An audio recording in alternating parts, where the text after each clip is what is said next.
Bonjour et bienvenue à cette rencontre vidéo de l'Action biblique des montagnes neuchâteloises. Ce dimanche encore, nous continuons à la fois les vidéos comme celle-ci et puis les rencontres en présentiel comme selon ce nouveau mot qui existe maintenant dans nos locaux du Locle, tout en reconnaissant que les personnes vulnérables doivent se protéger. Et pour commencer cette rencontre, je vous propose quelques mots d'un passage du Nouveau Testament écrit par l'apôtre Pierre. Comme des enfants nouveau-nés, désirez ardemment le lait pur de la parole, afin qu'il vous fasse grandir en vue du salut. Et ces quelques mots révèlent la motivation profonde de l'équipe qui présente ces vidéos depuis le 15 mars. Nous avons besoin d'être exposés au message de la Bible, la parole de Dieu. Elle est inspirée, elle est sans erreur, elle est nécessaire aussi pour notre croissance spirituelle.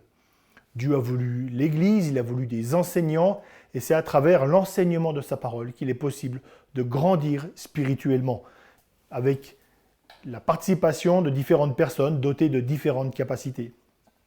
Et ce matin, nous allons donc prendre un temps tout particulier dans la semaine, où nous nous arrêtons de courir, nous limitons au maximum les sollicitations, et je ne peux que vous encourager à désactiver pendant le temps de cette rencontre, toutes les sonneries, toutes les notifications de messages qui peuvent arriver, afin que vous puissiez être concentrés sur ce que nous vivons en ce moment.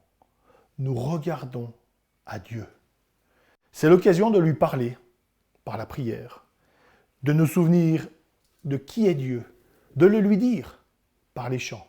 Et bien sûr, l'occasion de nous arrêter sur un texte de cette parole qui est bonne comme le lait maternel, lait pour le tout petit enfant.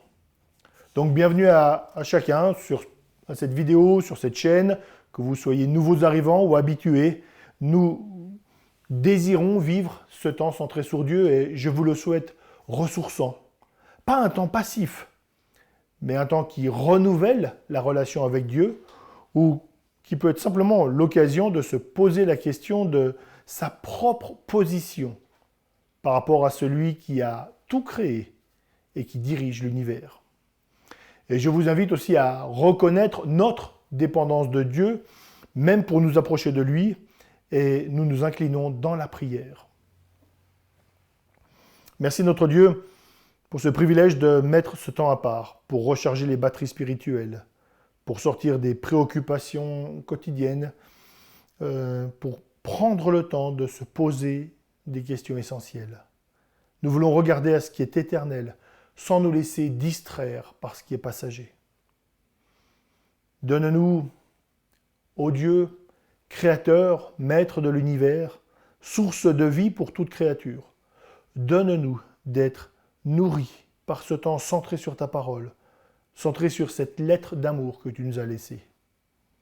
Rends-nous réceptifs à l'action de ton esprit, afin que nous vivions ces moments comme tu le désires. Amen. La semaine dernière, la vidéo est disponible sur notre chaîne, nous avons rappelé les grandes lignes de l'histoire du monde. Je résume, Dieu a tout créé bon, harmonieux, tout l'univers était très bon, même si nous pouvons avoir du mal à le réaliser.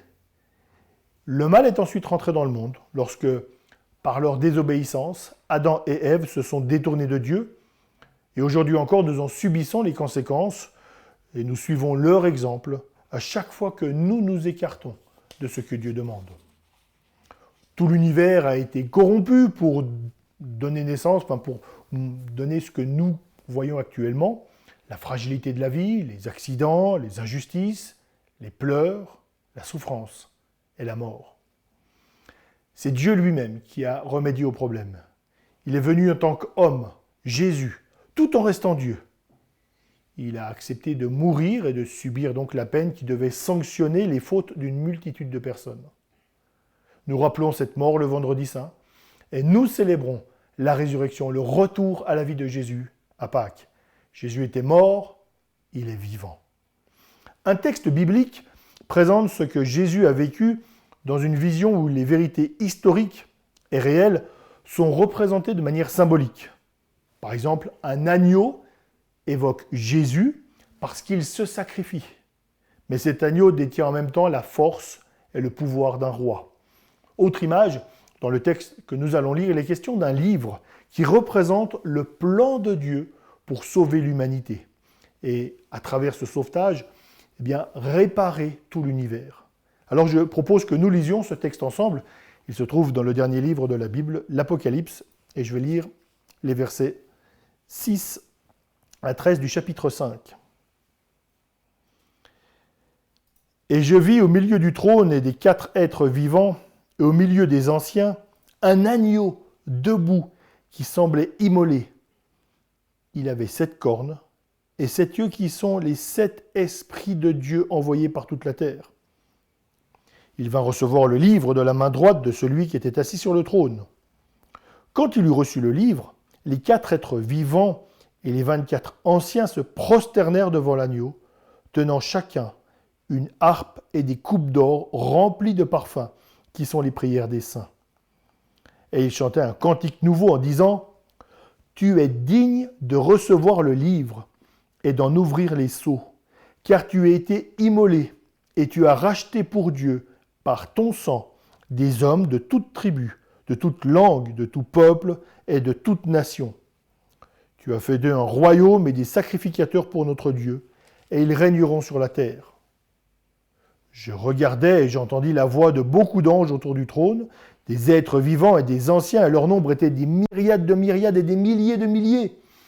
Ils disaient d'une voix forte, « L'agneau qui a été immolé est digne de recevoir puissance, richesse, sagesse, force, honneur, gloire et louange. » Et toutes les créatures dans le ciel, sur la terre, sous la terre et sur la mer, et tout ce qui s'y trouve, je les entendis qui disaient « À celui qui est assis sur le trône et à l'agneau, la louange, l'honneur, la gloire et le pouvoir au siècle des siècles. »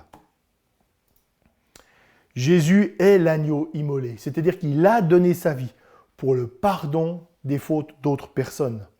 Il est celui qui est digne d'ouvrir le livre, celui qui permet que le plan de Dieu s'accomplisse pleinement, et qu'une multitude de personnes soient sauvées parce qu'elles sont pardonnées et elles ont reçu la vie éternelle. Et donc, il est normal qu'à Jésus revienne gloire et honneur, parce que par sa vie donnée, eh bien, c'est lui qui permet que toutes ces bénédictions arrivent. Il veut que le plan de Dieu s'accomplisse, que toutes ces personnes rachetées forment un peuple unique, un peuple d'adorateurs du Dieu vivant et vrai. À lui soit la gloire. Nous le chantons, à l'agneau de Dieu.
continuons avec le chant suivant qui va dans la même pensée. Nous célébrons la victoire de celui qui est l'agneau de Dieu, de celui qui est, selon l'image utilisée dans le chant, on change d'image. Il est ici le lion de Juda, hein, parce qu'une seule image ne peut décrire tout ce que Jésus a fait et tout ce qu'il est. On parlait de cet agneau parce qu'il a donné sa vie en sacrifice, et puis ici on met plutôt l'accent sur le lion, sur celui qui est fort et qui est victorieux. Et nous chantons, et chantez avec nous pour vous ou qui le désirez, le chant Victoire.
Nous allons continuer à célébrer cette victoire, la victoire de Jésus, la réalisation parfaite du plan de Dieu, le triomphe du Dieu créateur et maître de tout ce qui existe, en nous intéressant à la fin du livre du prophète Ésaïe, fin de notre série qui a parcouru plusieurs textes de ce prophète de l'Ancien Testament qui a vécu plus de 700 ans avant la naissance de Jésus.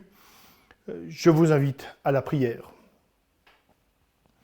Merci notre Dieu pour cette victoire remportée par Jésus-Christ. Merci d'appeler à ton salut des personnes indignes, comme moi, comme des milliers d'autres personnes. Merci parce que tu transformes tes enfants par l'œuvre de ton esprit. Accorde-nous maintenant de réaliser la portée et les conséquences de cette victoire. Éclaire notre intelligence par ton esprit pour que nous comprenions ta parole de manière juste, non pas selon notre pensée, mais selon la tienne. Merci aussi parce que ton esprit vient à notre secours pour que nous comprenions cette parole, pour que nous comprenions ton plan et pour que notre vie en soit transformée. Nous nous attendons à toi maintenant. Viens éclairer chaque auditeur de cette prédication, viens nous éclairer. Donne-nous compréhension nécessaire, donne-nous le renouvellement d'intelligence pour saisir le sens de ta parole, pour l'appliquer dans notre vie, en avoir la volonté, le désir et de pouvoir le réaliser. Amen. Isaïe, chapitre 66, versets 15 à 24 notamment, 2 voies, 2 destinées. Pourquoi Dieu a-t-il permis cette épidémie, ce malheur? Comment Dieu peut-il laisser tant d'injustice dans ce monde? Ou question plus générale, que fait Dieu dans un monde aussi mauvais? Qu'est-ce qu'il fait en ce moment? Donc comme je l'ai dit, en cette fin de semestre, nous arrivons à la fin de cette série sur le prophète Isaïe, fin d'un survol, tant le livre est dense, riche, et nous nous sommes surtout intéressés à la seconde partie de prophète Isaïe, de ce livre, les chapitres 40 à 66. Et ces chapitres qui sont écrits quelques dizaines d'années après la première partie, à la fin de la vie du prophète Isaïe, donnent un bon résumé de toute l'histoire telle que la Bible nous la présente. Les chapitres 40 à 48 montrent un Dieu créateur, tout vient de lui, et il domine sur tout ce qui existe. Les chapitres 49 à 57, avec une petite pointe au chapitre 61, parlent de ce personnage mystérieux, l'envoyé de Dieu, le serviteur, qui sera rejeté jusqu'à la mort, et dont le sacrifice est source de pardon, source de vie, source de salut. Et maintenant, nous arrivons à la fin de l'histoire du monde, l'aboutissement de tout le processus, avec toutes les conséquences. Quelle est notre destination? Où mène notre route? Que va-t-il se passer et dans quel but?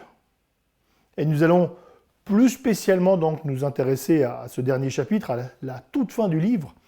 Mais pour comprendre la fin de ce chapitre, je propose de lire 2 textes qui montrent bien l'esprit dans lequel le dernier chapitre du prophète Isaïe est écrit. Et nous allons lire tout d'abord donc le début du chapitre 66. Nous allons lire les versets 1 et 2 de ce chapitre. Je lis dans la version Colombe. « Ainsi parle l'Éternel, le ciel est mon trône et la terre mon marchepied.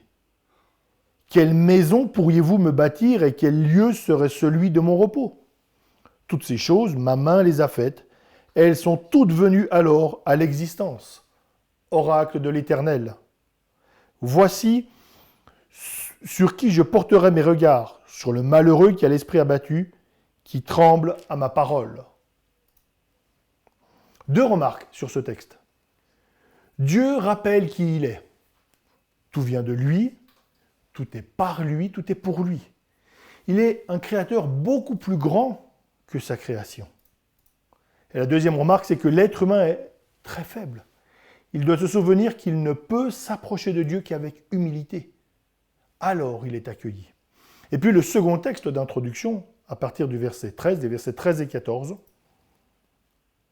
« Comme un homme que sa mère console, ainsi moi je vous consolerai. Vous serez consolés à Jérusalem.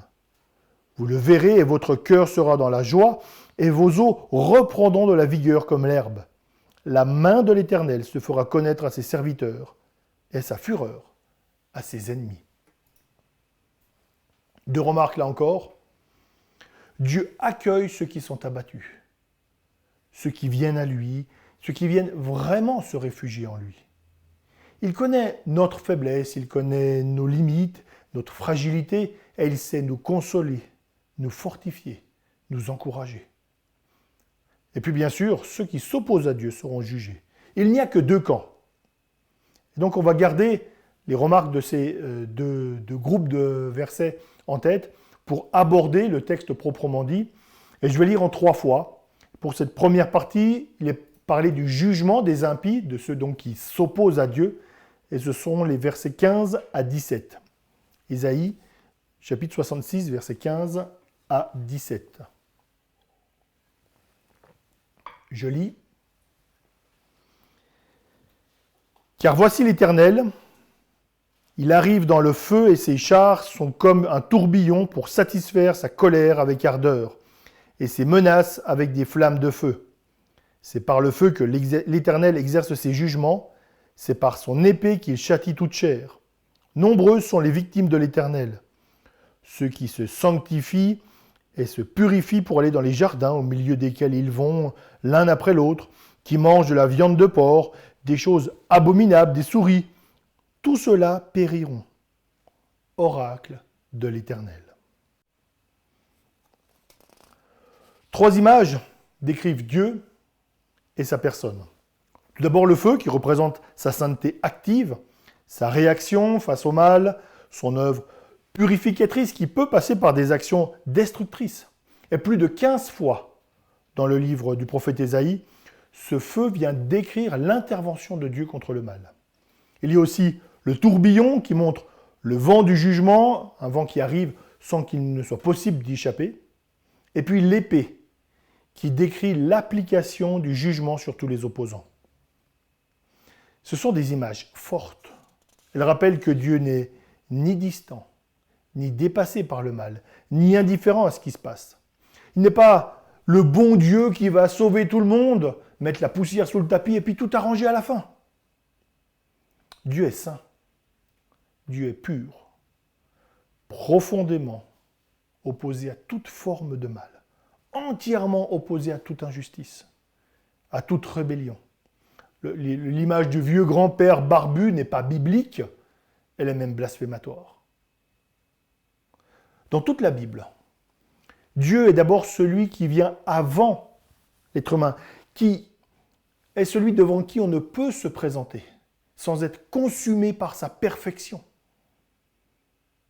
Il est saint, juste. Il a une haine du mal qui fait partie de sa perfection. Il est celui qu'on ne peut voir face à face sans mourir, tant son éclat est insoutenable pour des êtres imparfaits. Depuis le début du livre du prophète Ésaïe, Dieu, par l'intermédiaire de son porte-parole, condamne ceux qui s'approchent de lui en étant orgueilleux ou croyant le manipuler par juste une adoration de façade. Et le texte que nous avons lu évoque des pratiques qui sont condamnées, les cultes dans les jardins, en fait, qui sont des cultes rendus à des idoles, donc à des faux dieux. Et puis, ils se déroulaient à proximité d'arbres et de buissons, ce qui permettait d'abriter des pratiques sexuelles qui accompagnaient ces cultes. Et puis, il parle aussi de viande, notamment la viande de porc, qui était interdite dans l'Ancien Testament, déclarée impure. Ce que Dieu dit, c'est « Arrêtez de me rendre un culte hypocrite, selon vos envies, et sans tenir compte de qui je suis moi. » C'est un jugement très sévère qui donne une idée de la gravité de la faute. Mépriser ce que Dieu demande revient à mépriser Dieu lui-même. Si, par exemple, une personne me dit « Moi, je déteste les aubergines », bon, d'abord, je la comprendrai parfaitement, elle aura toute ma sympathie, je peux tout à fait m'identifier. Mais surtout, si j'invite cette personne et que je fais exprès de lui servir des aubergines, c'est méprisant. Je ne tiens absolument pas compte de qui elle est, je la méprise. Ne pas tenir compte d'une personne de manière résolue, de manière volontaire, c'est déjà lui manquer de respect. Alors que dire si nous agissons ainsi par rapport à Dieu? Et c'est ce que Dieu condamne ici. Et c'est une condamnation qui n'est pas limitée au prophète Ésaïe. Et c'est un passage qui nous concerne. Je relève 3 aspects particulièrement. Premier aspect, c'est la grandeur de Dieu. Oui, Dieu accueille. Oui, Dieu console, nous l'avons lu. Dieu se rend accessible par Jésus-Christ. Dieu relève, soutient les malheureux qui vont vers lui chercher de l'aide. Dieu pardonne. Il est un refuge pour tous ceux qui s'approchent humblement de lui. Dieu manifeste un amour qui dépasse toute limite. Il est patient. Il aime pardonner. Il écoute nos prières. Il soutient ceux qui sont abattus. Il sait soutenir même ceux que la société méprise. Dieu est aussi saint, juste, fort. Il est décrit comme un feu dévorant dans l'Ancien Testament, Deutéronome 4, mais aussi dans le Nouveau Testament, Épître aux Hébreux, chapitre 12. Dieu n'a pas besoin de nous, pas besoin de nos prières, pas besoin que l'on ajoute quelque chose à sa gloire. Il est glorieux. Il n'a pas besoin de notre amour, pas besoin de notre louange. Il est bon de se souvenir qui est Dieu, parce que c'est devant ce Dieu que notre vie se déroule et qu'elle est pleinement exposée. C'est ce Dieu que nous prions, c'est à ce Dieu que nous rendons un culte par notre vie, ou aussi un culte communautaire le dimanche. Dans l'histoire, les chrétiens ont eu du mal à éviter un excès dans un sens ou dans l'autre. Lorsque Dieu est vu comme un Dieu lointain, un Dieu sévère, presque méchant, le Dieu qui nous guette, qui attend juste le moindre faux pas pour nous tomber dessus, nous punir, nous oublions la grâce. Nous oublions le Dieu qui est proche, qui se laisse trouver, qui veut se faire connaître et qui aime. Mais lorsque, autre excès, Dieu est vu comme le Dieu copain, tellement proche, qu'on lui donne des ordres au lieu de le prier. Lorsqu'on oublie sa haine du péché, sa colère contre le péché et contre le pécheur, alors on ne tient pas compte de sa sainteté. Et on le rabaisse au rang d'un tout petit Dieu, et même d'un serviteur à notre service. Se souvenir de qui est Dieu. Deuxième élément, toute la Bible valorise une approche humble. Et le Nouveau Testament précise que nous avons accès à Dieu par Jésus-Christ. Ce n'est pas une formule simplement. Ce matin, je peux m'approcher de Dieu. Je peux le prier. Je peux me tenir devant lui par Christ. Mais c'est une vérité qui me rappelle qu'il a fallu le sacrifice de Jésus sur la croix pour mon pardon, pour ma purification. Alors, je peux me présenter devant Dieu avec assurance, parce que mon impureté est entièrement lavée par un tel sacrifice. Mais je m'approche humblement, conscient que Dieu ne me doit rien. Je lui dois tout. Et c'est pour ça que notre relation avec Dieu doit être marquée par la reconnaissance et la dépendance.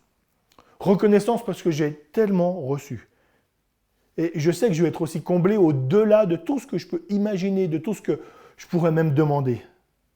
Une juste compréhension de qui est Dieu et de l'œuvre de Jésus va me pousser à la reconnaissance. Et ce n'est pas naturel chez moi. Il est tellement plus facile de râler, tellement plus naturel de critiquer, d'exiger plus, de comparer avec telle bénédiction d'une autre personne et jalousement me plaindre.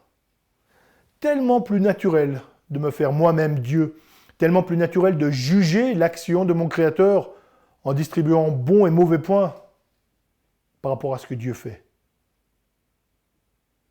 Je peux le faire par mes pensées, par mes paroles, par mes actes. Je décide ce que je veux retenir de Dieu.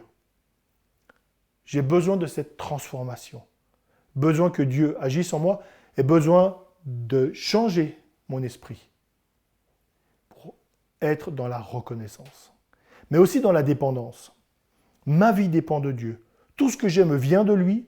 Je veux reconnaître que ma vision du bien et du mal est naturellement faussée parce que j'ai besoin de Dieu pour me guider. J'ai besoin de Dieu pour chacune de mes décisions. J'ai besoin de Dieu pour guider ma vie. Donc le deuxième élément nous rappelle qui est Dieu. Enfin, troisième élément, pour nous encore maintenant, c'est qu'il n'est pas juste, il n'est pas bon de s'approcher de Dieu selon nos envies et selon nos idées. Bien sûr, la Bible laisse une certaine latitude pour organiser la vie d'église, par exemple, et le culte du dimanche matin, pour organiser notre piété personnelle. Bien sûr, mais certains principes sont présents dans l'Écriture. La place de l'enseignement, la place, le rôle des enseignants, il est dit que les rencontres d'église, notamment les cultes, doivent édifier spirituellement le corps, c'est-à-dire l'église, l'ensemble des croyants. Il y a toute l'importance de l'église locale, la parole de Dieu comme fondement, la nécessité de relations communautaires. Tous ces éléments-là ne sont pas à ma libre appréciation. C'est Dieu qui donne le cadre. Dans le texte que nous avons lu, en Ésaïe 66, les Israélites sont condamnés parce qu'ils ont des cultes idolâtres, donc à des faux dieux, mais aussi parce que leur manière de rendre un culte est totalement fausse. Ils font comme ils pensent. Ne les imitons pas. Ne les imitons pas en nous fabriquant un Dieu à notre convenance, un Dieu qui perdrait sa sainteté. Ne les imitons pas en centrant nos cultes sur nous-mêmes et sur nos besoins, plutôt que sur la personne de Dieu. Ayons à cœur de nous approcher humblement de Dieu et recevoir sa grâce, sa paix, sa joie. Après le jugement, Dieu annonce le salut. Et nous lisons la suite, les versets 18 à 21. Ésaïe 66, versets 18 à 21. Moi, je connais leurs œuvres et leurs pensées. Le temps est venu de rassembler toutes les nations et toutes les langues. Elles viendront et verront ma gloire. Je mettrai un signe parmi elles, et j'enverrai leurs rescapés vers les nations, à Tarsis, à Poul et à Loud, les tireurs à l'arc, à Toubal et à Yavan, aux îles lointaines, qui n'ont jamais entendu parler de moi et qui n'ont pas vu ma gloire. Et ils annonceront ma gloire parmi les nations. Ils amèneront tous vos frères du milieu de toutes les nations en offrande à l'Éternel, sur des chevaux, des chars et des chariots couverts, sur des mulets et des dromadaires, à ma montagne sainte, à Jérusalem, dit l'Éternel, comme les fils d'Israël apportent leur offrande dans un vase pur à la maison de l'Éternel. Et je prendrai aussi parmi eux des sacrificateurs, des Lévites, dit l'Éternel. Le salut annoncé à tous les peuples. Donc Dieu s'est révélé à un peuple précis pour se faire connaître, bénir des hommes et des femmes issus de toutes les tribus, de toutes les nations, avec ce projet. Réunir les personnes qui ont vécu sur toute la surface de la terre, les réunir pour en faire son peuple et leur révéler sa gloire. Dans le texte du prophète Ésaïe, plusieurs lieux sont cités. Alors bien sûr, Ésaïe s'adresse à des lecteurs qui n'ont pas comme nous ces photos satellites ou ces représentations du monde. Et il cite le monde connu, il cite probablement l'Espagne, tout à l'ouest, l'Afrique, l'Asie mineure, il remonte même vers le nord de l'Asie, qui était là aussi connu, la Grèce, ses îles. En gros, il cite les limites du monde connu de l'époque.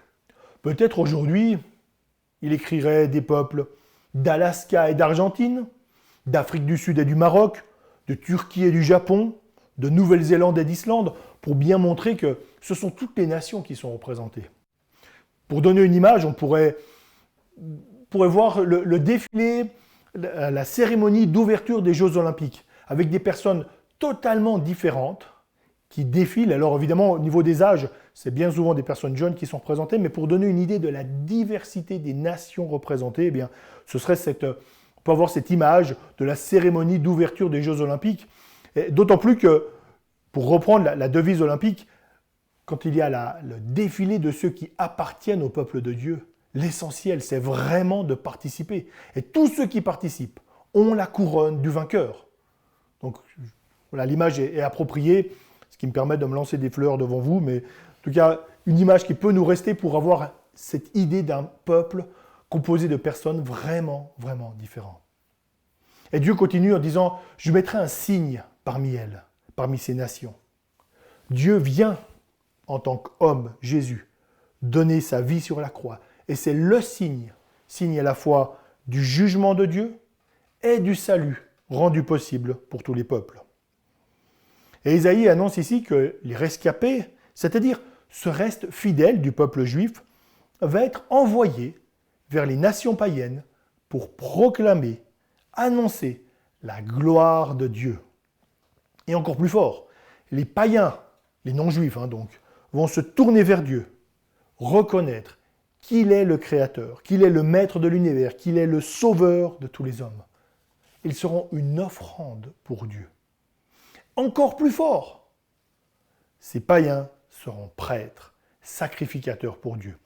Jusqu'ici, à l'époque d'Ésaïe, seuls ceux de la tribu de Juda, donc de Lévi, seuls ceux de la tribu de Lévi, donc une tribu sur 12, pouvaient devenir prêtres.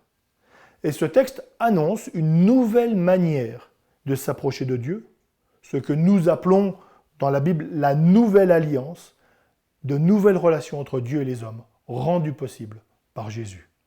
Donc la gloire de Dieu, annonce Ésaïe, sera reconnue par des personnes de toute nationalité, de toutes origines, toutes langues, Dieu sera reconnu, adoré comme vrai Dieu. La terre sera couverte de vrais adorateurs, confirmant de nombreux passages de l'Ancien Testament et accomplissant le plan éternel de Dieu. Deux applications dans l'histoire de la foi chrétienne et pour nous. Les premiers missionnaires du Nouveau Testament étaient juifs. Il y a eu une persécution notamment des premiers chrétiens, juifs de naissance, persécution d'ailleurs par d'autres juifs, Actes chapitre 8, et cela a permis un témoignage qui s'est rapidement étendu. D'autres ont suivi, et le plus connu est certainement l'apôtre Paul, qui a écrit 13 lettres du Nouveau Testament. D'ailleurs, même à la Pentecôte, ce sont des juifs qui annonçaient le salut à d'autres juifs, mais qui venaient de beaucoup plus loin que Jérusalem.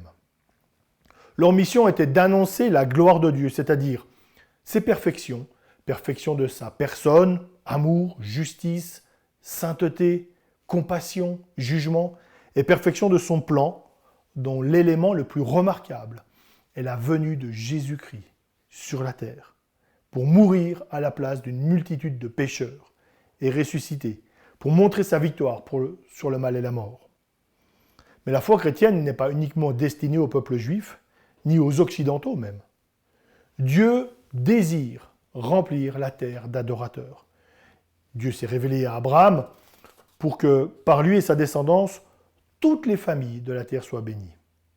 Et Dieu va rassembler cette foule, et je lis, il va rassembler une grande foule que personne ne pouvait compter, de toute nation, de toute tribu, de tout peuple, de toute langue, Apocalypse 7-9. Aujourd'hui, la mission continue. Nous annonçons l'Évangile à toute nation, aux Suisses, aux Français, à toutes les nations que nous pouvons rencontrer autour de nous. Et peut-être que certains d'entre nous sont appelés à partir vers d'autres nations. Peut-être que sans partir, en restant, nous pouvons soutenir ceux qui vont annoncer l'Évangile ailleurs, les soutenir par la prière, par une aide logistique, par les finances, et participer à cette mission, participer à cette annonce de l'Évangile glorieux de Jésus-Christ. Et le texte dit que les païens qui se convertissent, qui viennent à Dieu, qui reçoivent son salut, son pardon, qui reçoivent la vie, sont comme une offrande à Dieu. Et lorsque Paul décrit sa mission, l'apôtre Paul, donc juif, quand il décrit sa mission envers les non-juifs, il dit que c'est un culte qui est rendu à Dieu. Romains 15, verset 16. Donc adorer Dieu, ce n'est pas simplement chanter, quand on peut, quand les rassemblements le permettent, mais c'est aussi témoigner de l'Évangile autour de nous, ou plus loin. Notre but, c'est que Dieu soit glorifié par notre attitude, mais aussi qu'il y ait davantage de personnes qui reconnaissent qui est Dieu, qui proclament à leur tour la gloire de Dieu. Dans ce sens-là, nous sommes appelés à vivre une vie continuelle d'adoration. Donc, il y a le culte communautaire qui a toute sa place, mais après ce temps spécial dans la semaine, le culte continue. L'Église donc se rassemble, puis elle se disperse. Elle est dans le monde, mais elle est toujours en train de rendre un culte à Dieu et de le rendre par sa vie, mais aussi en espérant, en désirant que par son témoignage, par le fait qu'elle dise, qu'elle raconte les merveilles de Dieu, eh bien, il y ait d'autres personnes qui se tournent vers le Dieu vivant et vrai et participent à cet élan de gloire. Et puis le deuxième élément, on en avait déjà parlé, mais on revient là encore sur le fait qu'il y ait des prêtres issus des nations. Il n'y a plus de tribu spécifique qui peut s'approcher de Dieu, qui peut fournir les prêtres pour le service de l'Éternel. Des étrangers même seront prêtres. Et l'apôtre Pierre montre l'accomplissement de cette annonce d'Ésaïe. Et nous allons lire en 1 Pierre chapitre 2, le verset 5. 1 Pierre chapitre 2, verset 5. Et vous aussi, comme des pierres vivantes, vous qui formez un temple spirituel, édifiez-vous pour constituer une sainte communauté de prêtres, chargés de lui offrir des sacrifices spirituels qu'il pourra accepter favorablement par Jésus-Christ. Donc concrètement, nous avons tous accès à Dieu par Jésus-Christ et nous sommes appelés ensemble à bâtir un temple spirituel. Donc le salut est individuel. Chacun doit se positionner personnellement Personne ne peut le faire pour quelqu'un d'autre, même pas son conjoint, même pas ses enfants. La décision est individuelle. Mais Dieu sauve des personnes pour former un peuple, et déjà dans le cadre de l'Église locale. Nous avons la responsabilité de nous édifier mutuellement, de mettre nos ressources en commun pour louer Dieu, donc proclamer qui il est, les paroles, les chants, les enseignements, les témoignages, aussi par notre service, le service mutuel, le service au monde. Et il y a vraiment ce caractère communautaire, déjà montré dans Ésaïe, et qui continue dans toute la Bible. Et c'est là qu'on peut imaginer à quel point il y a besoin de l'action de Dieu. Parce que le plan de Dieu, c'est de réunir des personnes de toutes les nations, extrêmement différentes, pour qu'ensemble elles s'édifient, pour qu'elles s'enrichissent, pour qu'elles progressent, guidées par l'Esprit de Dieu, bien sûr, et puis qu'elles participent à ce grand rassemblement éternel de tous les peuples. Combattre donc notre individualisme, accepter de se laisser enrichir par la différence des autres, fait partie de ce que Dieu construit et nécessite vraiment l'action du Saint-Esprit. Jugement des impies, versets 15 à 17. Salut annoncé pour tous les peuples, versets 18 à 21. Et Ésaïe, la lecture donc de ce prophète, se termine en mettant ces deux réalités en parallèle, avec une fin de texte assez rude, je l'annonce déjà. Nous lisons donc les versets 22 à 24, les 3 derniers versets donc du livre d'Ésaïe. En effet, comme les nouveaux cieux et la nouvelle terre que je fais subsisteront devant moi, oracle de l'Éternel, ainsi subsisteront votre descendance et votre nom. De nouvelle lune en nouvelle lune, et de sabbat en sabbat, toute chair viendra se prosterner devant moi, dit l'Éternel. Et quand on sortira, on verra les cadavres des hommes criminels à mon égard, car leur ver ne mourra pas, et leur feu ne s'éteindra pas, et ils seront pour toute chair un objet d'horreur. Dieu accomplit ses promesses. Les nouveaux cieux, la nouvelle terre seront éternels. Dieu tient la promesse notamment faite à Abraham il y a 2000 ans. Je ferai de toi une grande nation, je te bénirai, je rendrai ton nom grand, tu seras une source de bénédiction, je bénirai ceux qui te béniront, et je maudirai ceux qui te maudiront. Toutes les familles de la terre seront bénies en toi. Genèse 12, versets 2 et 3. Donc, bénédiction des uns, malédiction des autres. Salut et jugement. Tout était déjà annoncé avec Abraham au début de l'Ancien Testament. Et Dieu d'ailleurs lui avait dit, regarde vers le ciel, compte les étoiles, si tu peux les compter, et lui dit, quelle sera ta descendance? La descendance spirituelle, qui est innombrable et qui vivra éternellement. Dieu tient ses promesses, et il se fait en ce moment même un peuple issu de toutes les nations.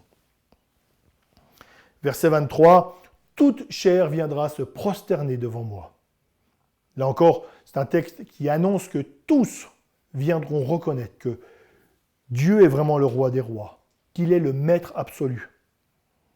Et dans le Nouveau Testament, il est précisé que c'est Christ devant qui tous se prosterneront, passage qui montre vraiment, clairement, que Jésus est Dieu, ce Dieu même de l'Ancien Testament, le seul Dieu. Je lis un texte qui parle de Jésus. Dieu l'a souverainement élevé et lui a donné le nom qui est au-dessus de tout nom, afin qu'au nom de Jésus, tout genou fléchisse dans les cieux, sur la terre et sous la terre, et que toute langue confesse que Jésus-Christ est Seigneur, à la gloire de Dieu le Père. Épître aux Philippiens, chapitre 2, versets 9 à 11. Même les opposants devront se soumettre. Le diable ne va pas résister en enfer. Il n'existera aucun lieu de résistance. Tous fléchiront le genou devant Dieu, de gré ou de force. Et le texte se termine aussi sur cette note brutale, le dernier verset, ces cadavres des hommes. Et d'ailleurs, dans les synagogues, le verset 23 est lu à la suite du verset 24. Il est relu en fait, pour ne pas rester sur cette note si dure. À titre personnel, je laisse la parole de Dieu telle qu'elle nous est donnée, même s'il y a un petit côté qui heurte. Les ennemis de Dieu seront vaincus. Le livre d'Ésaïe montre Dieu glorifié, reconnu par ses adorateurs qui lui rendent enfin un vrai culte. est le Dieu qui triomphe sur toute opposition. Et cela nous conduit à 3 applications. Tout d'abord, première application sur le but de notre existence. On parle de nouvelle lune de sabbat dans ce texte d'Ésaïe, qui évoque en fait des jours spéciaux où le culte devait être rendu à Dieu. Ils annonçaient, de manière imagée, le rassemblement hebdomadaire de l'église locale, et puis ils sont une image pour décrire que Dieu doit être adoré. Et cette manière de parler rejoint un petit peu certains chants des églises évangéliques. Lorsqu'on dit on lève les mains, c'est le signe de la prière, donc on peut tout à fait chanter ces chants, les mains levées ou baissées. L'essentiel n'est pas dans la gestuelle. De même qu'on peut chanter un chant qui invite à se prosterner devant Dieu, que l'on soit assis ou debout, l'essentiel étant notre attitude intérieure. Et c'est ce que Dieu demande, pas un culte formel, mais cette attitude de respect, soumission, reconnaissance, émerveillement devant la personne et devant l'œuvre de Dieu. Et c'est une question qui reste pour nous. Comment est-ce que je peux glorifier Dieu, que ce soit dans ma faiblesse, dans ma maladie, dans mes circonstances toutes personnelles, dans mes vacances, alors que tout va bien, dans ma jeunesse ou dans mon âge avancé? Comment est-ce que ma vie, comment est-ce que mon service, mon témoignage, les priorités que je donne à mon existence et à chacune de mes journées, comment est-ce que cela peut honorer Dieu? Voilà qui est le plus important. Deuxième application, salut éternel, jugement éternel pour les autres. Et Jésus a repris ce passage pour décrire le jugement de ceux qui refusent l'appel de Dieu. N'ayons pas peur d'en parler, peut-être avec larmes, sans orgueil en tout cas, mais ne taisons pas cette vérité. C'est criminel de ne pas parler du jugement de Dieu. Ce serait comme voir des personnes qui entrent joyeusement dans une maison en flammes et de dire « Ouf, je ne veux pas gâcher leur joie. Je ne veux surtout pas leur dire qu'il y a un danger. » Le Nouveau Testament est très clair. Il rappelle la colère de Dieu sur ceux qui n'ont pas le Fils. Jean 3, 36. Dieu est en colère contre le péché. Dieu est en colère contre le pécheur. L'annonce de l'Évangile est l'annonce de la bonne nouvelle du salut en Jésus-Christ.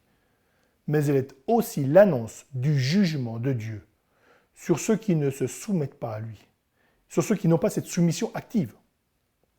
Nos choix ont des conséquences. Refuser Christ est grave. Ne pas se positionner pour Dieu, c'est un refus. Et peut-être même cette personne très sympathique, très gentille, qui fait le bien autour d'elle, qui est appréciée dans son quartier, cette personne est condamnée si elle refuse Christ. Parce que c'est un crime de refuser d'adorer le Dieu qui est maître de l'univers, le Dieu qui l'a créé, le Dieu qui donne tout ce que nous avons, le Dieu qui est à l'origine de toute vie, le Dieu qui permet qu'à chaque instant toute vie vive. C'est un crime de refuser de reconnaître et de s'ériger soi-même son propre Dieu.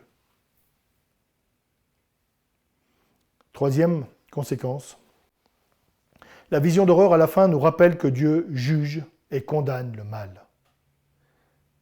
Et paradoxalement, il y a aussi un encouragement. Il y a une justice. Parce que sans justice, tout est possible. Il est possible de faire le mal, il faut juste ne pas se faire prendre. Mais c'est une vision qui rappelle, oui, il y a une justice. Et c'est une aide précieuse pour ceux qui sont victimes d'injustice dans le monde. Tellement de personnes qui souffrent. C'est un réconfort pour les chrétiens persécutés. Oui, il y a une justice. Et puis, c'est une vision qui nous montre aussi à quel point s'opposer à Dieu est une horreur. Et ça nous encourage à nous soumettre à Dieu. C'est aussi une vision qui montre de quoi nous sommes sauvés. Dieu nous fait vraiment un cadeau inestimable, un cadeau éternel, le plus beau cadeau possible. Je mérite l'enfer. Tout être humain mérite l'enfer éternel. Dieu donne la vie. Christ a subi l'horreur pour que chacun des siens soit épargné. Et puis, cette vision terrible, et malgré tout le rappel que rien ne pourra gâcher la joie éternelle des nouveaux cieux, de la nouvelle terre. Parce que le mal est éternellement jugé et condamné. Donc le salut des nations et le jugement des pécheurs manifestent la gloire de Dieu. Le triomphe total de Dieu est assuré, sa gloire est reconnue, sa gloire est proclamée. Chaque être humain, séparé de Dieu par sa nature pécheresse, mais aussi par son attitude hostile à Dieu, est appelé à saisir la seule voie de salut, la seule voie de pardon. C'est ce message que nous sommes appelés à faire connaître. Quelle que soit la destinée de chaque être humain, la gloire de Dieu est révélée. Dans la grâce, dans le don de la vie éternelle, fait à certains, par la justice qu'il manifeste dans le jugement de ceux qui s'opposent à lui. Et juste avant, les derniers mots pour attester que cela est vrai, eh bien le livre de l'Apocalypse se termine grosso modo de la même manière. Et je propose que nous lisions les versets 14 et 15 du dernier chapitre de la Bible. Apocalypse 22. Je lis « Heureux ceux qui lavent leurs robes, afin d'avoir droit à l'arbre de la vie et d'entrer par les portes dans la ville. Dehors les chiens, les magiciens, les débauchés, les meurtriers, les idolâtres, et quiconque aime et pratique le mensonge. » J'ai besoin d'être lavé, purifié. Et Jésus est le seul qui a ce pouvoir-là. Et le seul qui a aussi le pouvoir d'empêcher toute nouvelle souillure. Dieu condamne le mal. Dieu condamne les pécheurs qui n'ont pas reçu le pardon de Christ. Toute révolte contre Dieu, tout refus de reconnaître qui il est doit nous faire horreur. La victoire, le règne, la justice, la grâce, le pardon appartiennent au Dieu, créateur, maître, seul sauveur, seul juge de l'univers. Il est digne de recevoir toute adoration et toute gloire. Le salut des nations et le jugement des pécheurs manifestent la gloire de Dieu. Je propose quelques instants de silence et je terminerai par la prière.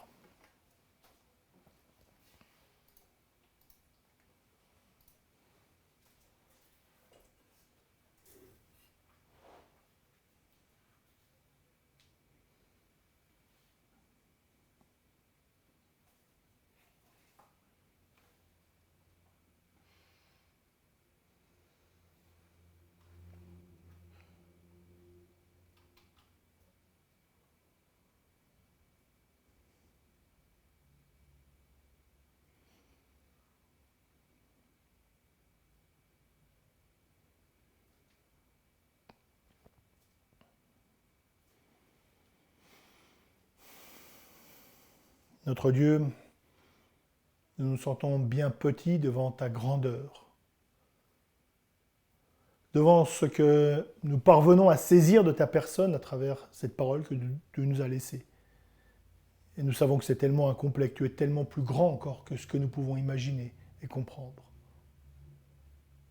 Nous nous sentons tellement petits face à toi. Ô Père, nous voulons aussi te remercier de ce que nous avons accès à toi par Jésus-Christ. Merci pour cet extraordinaire salut, pour ce pardon payé par Jésus-Christ. Merci pour cet accès que nous avons à toi. Merci pour cette vie éternelle imméritée que tu offres à tous ceux qui s'approchent de toi.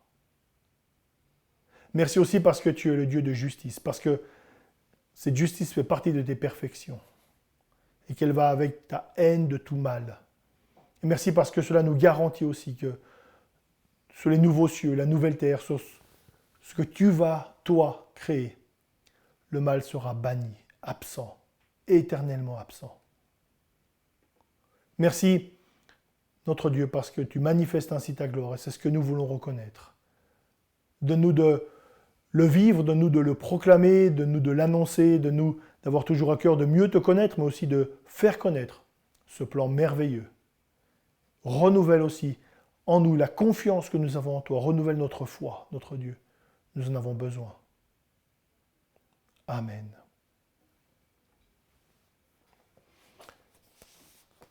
Le chant suivant n'est pas inconnu. On l'a déjà entonné déjà pris sur notre chaîne ces dernières semaines, mais il constitue une prière qui fait partie de notre réponse à la prédication, une prière qui s'approprie le plan de Dieu, prière qui reconnaît Jésus comme le seul et vrai roi. Christ est roi.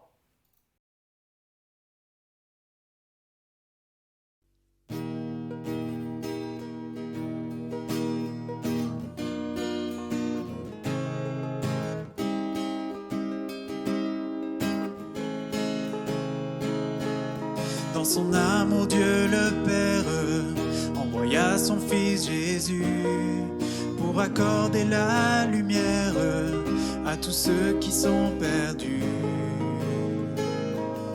Il descendit sur la terre, mais les hommes l'ont rejeté. Ils l'ont cloué au calvaire, mais Christ est ressuscité. Christ est roi. Christ est roi, Christ est roi, des rois. Christ est roi, Christ est roi, Christ est roi, des rois. Les croyants de tous les âges portent son nom sur leur cœur. Dans l'épreuve, ils gardent courage, car leur Dieu est un sauveur. Ils vont par toute la terre annoncer le Fils béni, fiers de porter leur bannière sur laquelle il est écrit: Christ est roi, Christ est roi, Christ est roi.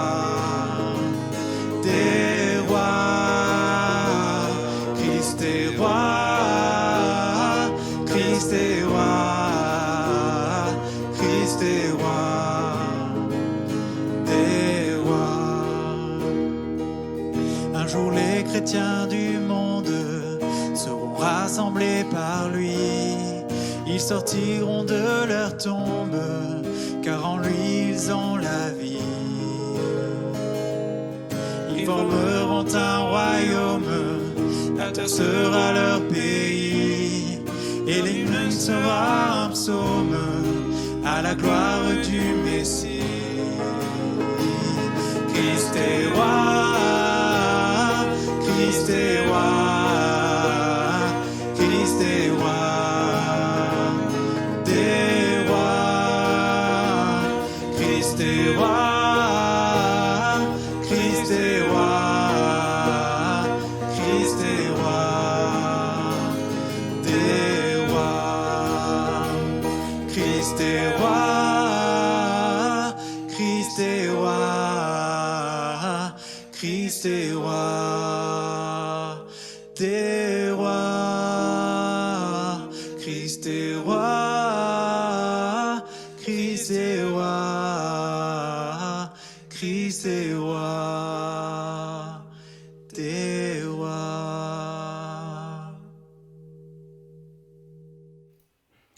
Comme nous avons l'habitude de le faire dans le cadre de ces rencontres vidéo, eh bien je vous invite à transformer notre écoute de la parole en prière.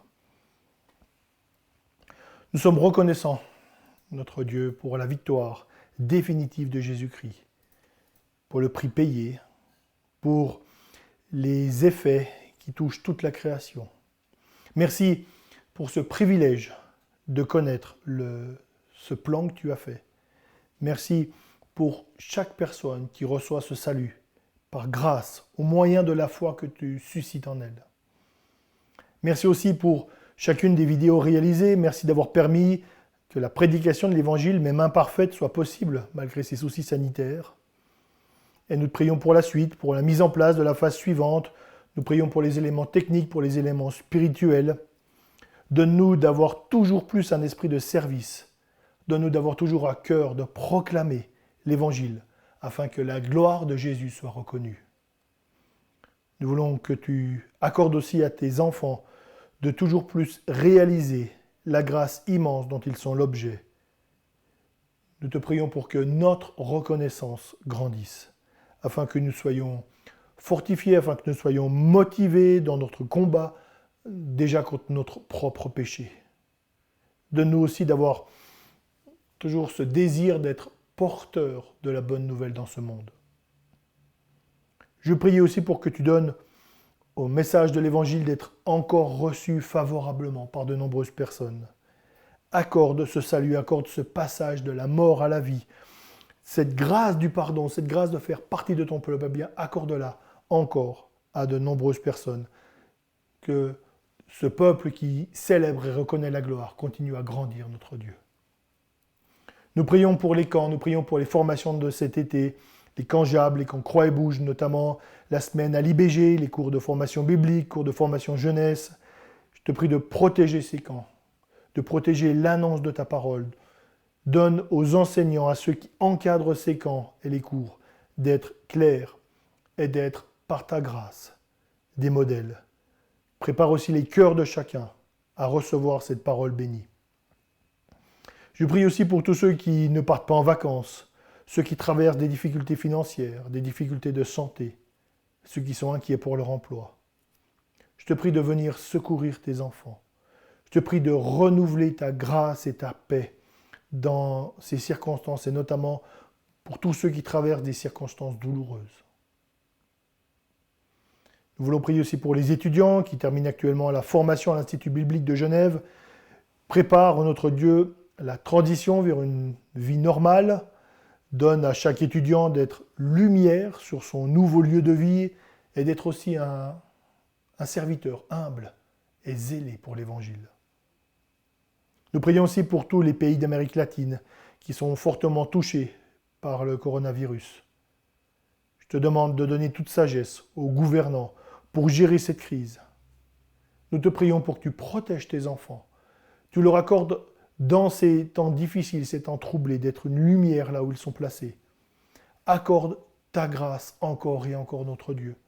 Protège tes enfants, protège les familles de tous ceux qui sont malades. Et notre Dieu, là encore, nous attendons à toi. Donne-nous aussi de savoir gérer cette période d'été entre les différentes obligations et le repos physique. Donne-nous de ne négliger ni ta parole, ni ton Église, ni la relation avec toi. Amen.